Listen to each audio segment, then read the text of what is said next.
विपद संकुल अवस्था विद्युत खुंट गजपति जिला सदर महकुमा पारड़ा खेमुंडी स्थित जिला परिषद कार्यालय संबल साधना केन्द्र पार्श्व विपद संकुल अवस्था दुईटी विद्युत खुंट रही। गोटे विद्युत खुंटर आर्थिंग तार खोलारे पड़ी रही बेले अन्य खुंटटी केउ मुहूर्त ढली पड़िबो ताहा कहि हेबो नाही। जिलार एक प्रमुख कार्यालय परिसर रे एभली दृश्य देखिबाकू मिलिछि। उक्त स्थान रे जिलार प्रमुख सम्मिलनी कक्ष गुड़िक रही। प्रतिदिन सेठारे गुरुत्वपूर्ण बैठक गुड़िक अनुष्ठित हेउछि।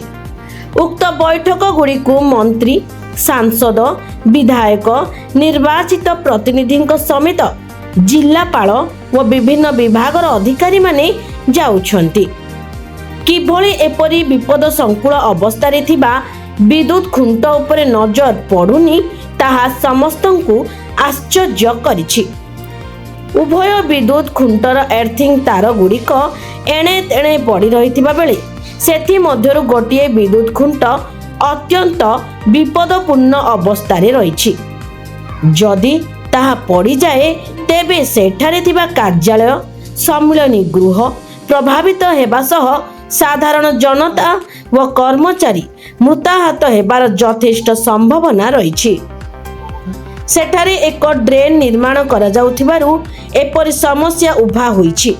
तेबे निर्माण करुथुबा विभाग व ठिकादार एही समस्यार सृष्टिकर्ता बोली निज नाम गोपन रखिबा शर्तरे किछि कर्मचारी व निर्वाचित प्रतिनिधि कहिसंती। ब्यूरो रिपोर्ट, लक्ष्य मीडिया।